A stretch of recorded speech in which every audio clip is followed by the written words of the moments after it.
Hello, my fellow comic collectors. This is another video, another top 10, or not top 10, but top 4 list of the 4 best sites to figure out how much are your comics worth. You're always wondering how much is my comic worth? Like, or did I get something at a good price? And you really want to know what your comic is worth, then these are the 4 sites that you should use when determining the price of your comic. And I'm going to show you how to get the most information out of each of these 4. So I'm going to just switch my screen here. So the first one is eBay. A lot of the time, what happens is people make the following mistake. Like they go onto eBay and they say, oh, how much is this comic worth? And they type in Hulk 1, and they go in and they say, oh, they find Hulk 1, okay, 5.0, mine's a 4, oh, okay, here's a 4, it's 21,000, okay? And that's the way that they think the price is, that this number is the price. Well, that's not the real price of that comic. So that's what this person wants to get for that comic, but it doesn't necessarily mean that that's how much that comic is truly worth. It could be worth a lot less, okay? So, it even has best offer. Somebody could offer 10,000 for it, and they could say yes. So the point is, this number doesn't really reflect the real value or the real price of that item. It's a sort of wishful thinking on the seller. Now, it might go for that, but it might not. So this is just what these people are asking for. And generally on eBay, the prices are a little bit high, I find. So what I recommend is to use eBay as a way to find out how much a comic is worth. You don't use this method of just searching and hoping for the best in terms of seeing your comic for sale by some other vendor. So what you got to do is you got to change your options. So you see how it says buying format? You can see all. And you can see, one sec here. Actually, one sec.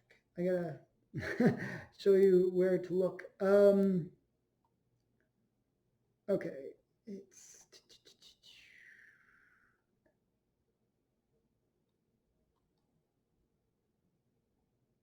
okay, here it is right here. Show only sold items. Okay, so what it's going to do is it's going to show me all the auctions that have ended. Okay, and defaults to being actually completed items and sold items. I actually turn off the completed items, and then I look at what actually sold. So these are the actual, how much somebody was willing to pay for an item. So this Hulk 181 sold for almost 2,000. So that gives me a sense of how much people are willing to pay for that comic. And sometimes people overpay, but the point is you can get sort of an approximation of how much that comic is worth. And you'll notice, actually, I was searching Hulk 1. There was actually no sales. There was actually no sales at all.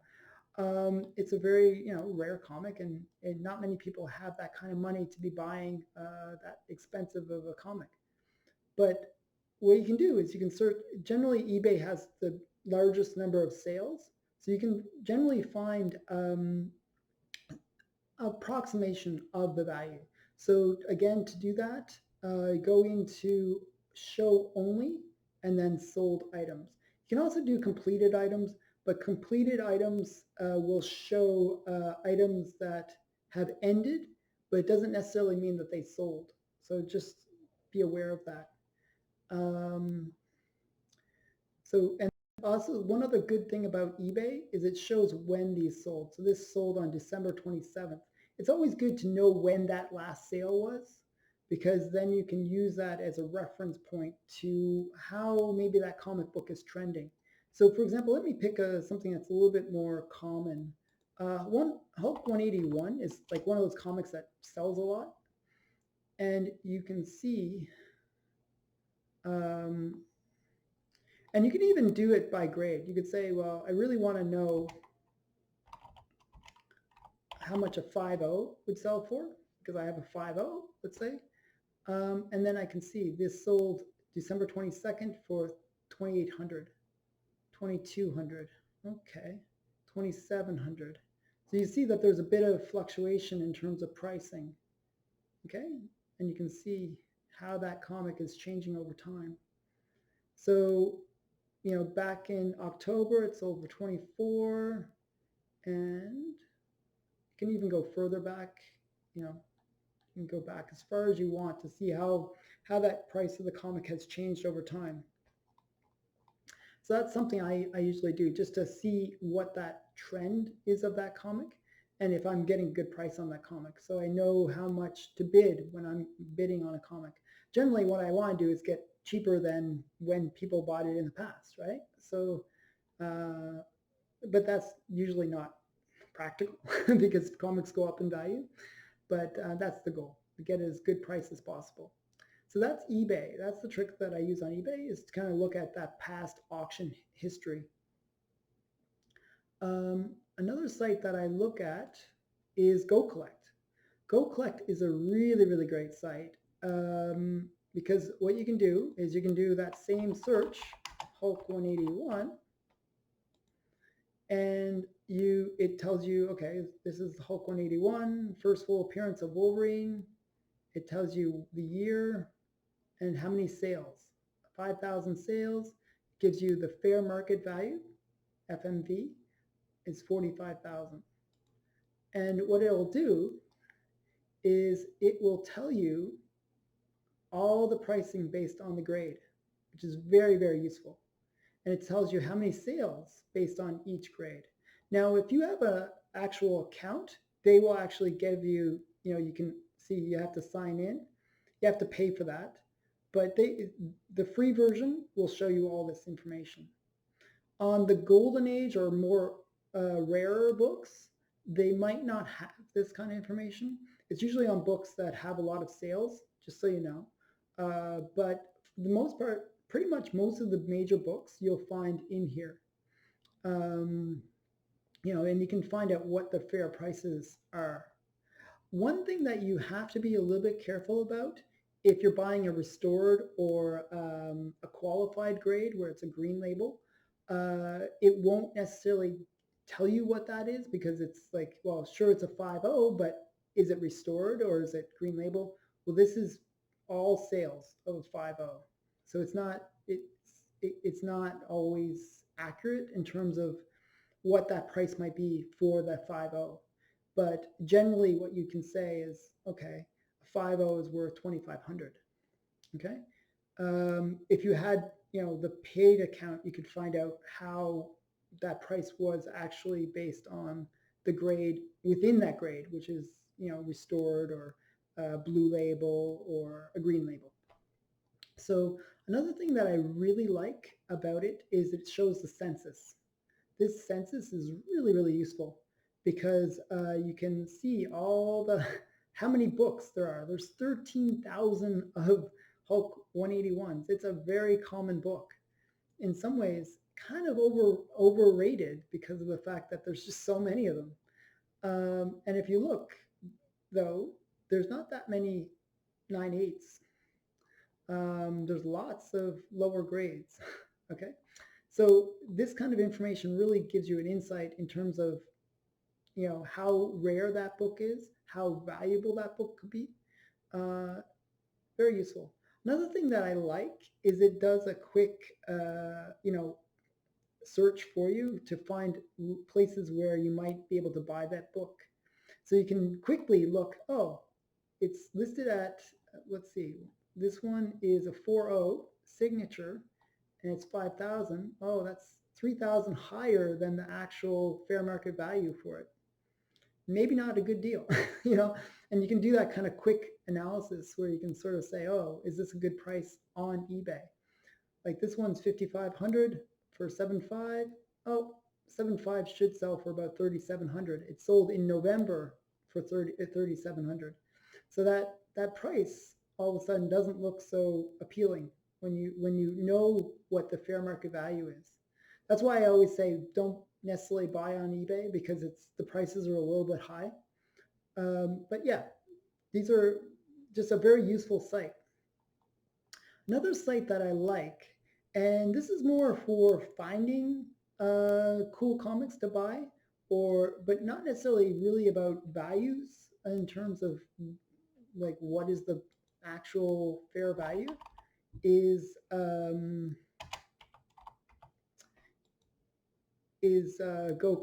GoCollect. Actually, let me just search Hulk, and then you go into the actual comic and you look for 181. Sorry, I have to flip through this a bit.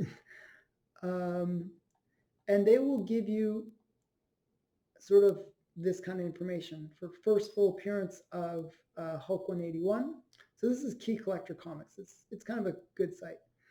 It'll say what the low price is, what the high price is. This is not based on grade. So a lot of people see this and say, oh, I can get a Hulk 181 for $525. No, no, you might not be able to. Or this high price, or you might think, oh, I can get a high grade for 5.5K. Well, you're not going to get a 9.0 for that. You're not going to get a 9.8 for that. That price uh, isn't reflective of what that fair market value is of that high grade.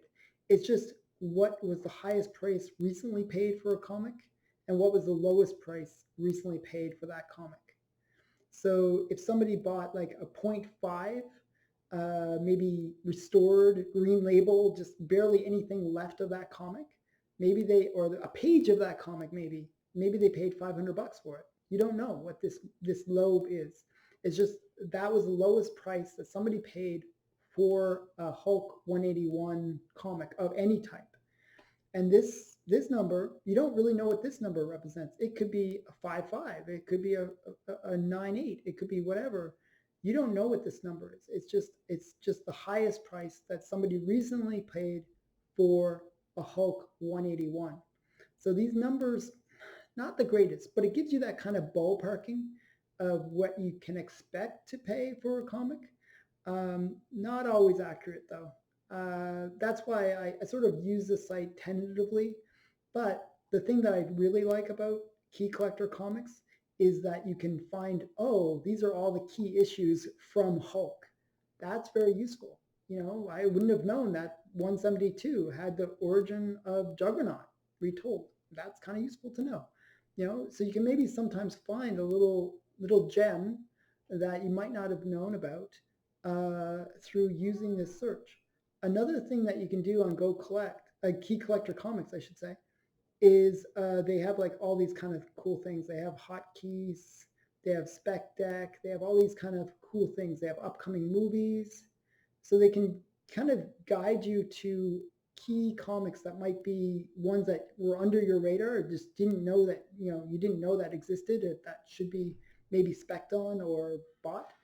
Um, and you can maybe find some cool things in here.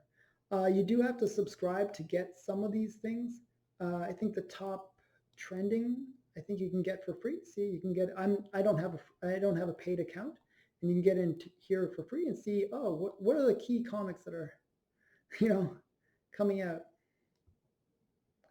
You know, so these are kind of cool ways of finding out maybe some hot comics. So I like Collector Comics. I do use it sometimes to figure out pricing, but it's with that grain of salt where you sort of say, hey, I'm not sure if this is really going to be a good spec or a good price. You know, it is what it is. If you want sort of the pinnacle of a site to use for grading comics, you really get into the hefty tool of GPA, GP analysis. So this site is another paid one. I think I paid $100. I actually paid for a subscription. It's worth it, especially when you're buying like I do. I buy Golden Age comics, and I buy sort of more high-end comics, this site is the best way to figure out what the prices of those comics are. It's also the best for any type of comic. They have a huge analysis of the prices. So you can do the following. I can, for example, I have an All-Stars Comics. I have an All-Star Comics number 8. Okay, so you type in All-Star Comics. Okay, and then you do a search. Okay, and 40. And then you go into number 8. This is the first appearance of Wonder Woman. Now they don't tell you what the significance of that comic is, which is kind of annoying. They give you the year, they give you like this kind of stuff, but what they do a really good analysis of is that fair market value. So for example, in August of 2017, the last sale was 900,000. I mean, that's pretty good. I wish I had a 9.4. I don't have a 9.4, but and then you can see all the ones that sold at that grade. Now there's probably only one of that grade. There's not that many. That's why I use GoCollect, and you can find out how many graded copies of 9.4, for example, there are. This doesn't tell you that, but it does tell you what those individual comics sold for. And it also tells you what restored comics sold for. See how these purple labels are in here? And you can find out, oh, that purple label of a 9.0 sold for 59,000. So you can see, actually, this is really cool because I can see, Universal grade sold for 41,000, or for 411,000, I should say, in 2016. So you expect that number to be even higher. And then like a restored copy sold for 59,000. So you can see the real difference in universal grades versus restored. It's almost like 7 times more valuable. So it makes a big difference, especially in Golden Age. The higher the grade, the less it's worth restored. It really kills the price when it's restored. My copy is a 2.5, so I can look. Oh, here's a universal. Mine's a universal 2.5, and it's sold. The last one sold in May of 2017 for 31,000. So mine's probably worth around. It's probably gone up a little bit since then. Probably maybe worth about 40,000 based on this, and you can sort of see what the projections are of that value. So that's another cool thing that they show, is how the prices have changed over time, and you can sort of get that. Where is that comic going? It's going up. it's especially with the latest movie that came out, it's going up. So this is the kind of stuff that you can get out of GP analysis. Usually people just say GPA, so that's why I would keep on saying that. And it gives you a sense of how much that comic is worth. You can see, like, like just a page only sold for $200. It's pretty crazy. So it gives you that sense of how much the value is, and it's very accurate. It uses the sales data from eBay, from Heritage Auctions, from all the sites that I recommend checking out for where you bought a comic. So Comic Link, Comic Connect, all those sites go into this site's data in terms of how much that comic is worth. So you have all that sales data, so you know really how much that comic is worth, and in any grade, which is so beautiful. So especially with the older comics or the more obscure comics, this site is like essential in order to figure out how much is a good price to pay for that comic. So these are my top 4 sites that I use to determine prices. And I hope this has been useful. I hope that you learned something from this. And I will see you in the next video. Bye for now.